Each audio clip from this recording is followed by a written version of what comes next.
Hi guys, Dr. Gary Cervone here at Cumberland Chiropractic and Sports Medicine. Today we're going to be talking about the arches of your feet a little bit and how dysfunction in those arches of your feet can cause a lot of different issues. So if you have foot and ankle pain, knee pain, hip pain, back pain, you're going to want to hear what we have to say about this, so stick around.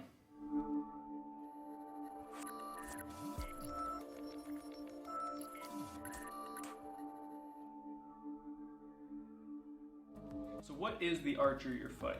The arches of your feet are made up of the bones of your feet, the ligaments that hold those bones together, and then the muscles around and underneath of those bones that kind of support them some.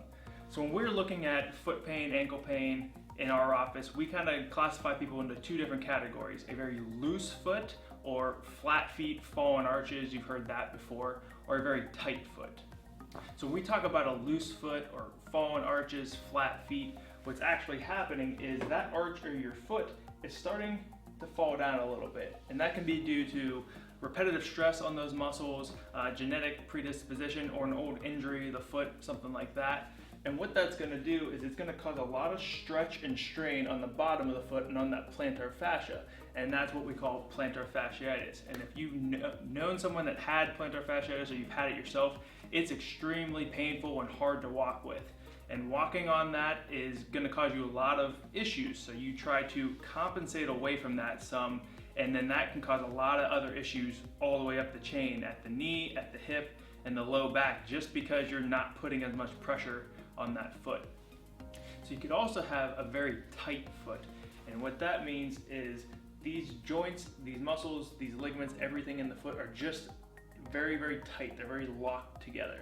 And when we walk or we get up or anything, we want our ankle to bend straight forward this way, knee directly over ankle. And if we don't have that motion because that foot is so stiff, instead of coming directly up, we twist. And there's this little bit of a shift, we cheat to get that motion. That causes a lot of rotation at the knee, at the hip, and can cause a lot of issues through there as well. So if your home treatments or remedies are working, like you're icing the bottom of your foot or you're rolling it out, wearing your orthotics, and that's really helping your pain, great, keep doing that. But if you're one of those people that those remedies aren't helping so much anymore, or you're starting to get some knee pain, hip pain, low back pain associated with that stuff, come on in and see us and have us take a look at it. You might just need someone that's a little bit more of an expert in the foot and ankle to take a peek at it. As we heard, the foot and ankle is just such a complicated area. This has been Dr. Gary Cervone with Cumberland Chiropractic and Sports Medicine, where we get you better faster.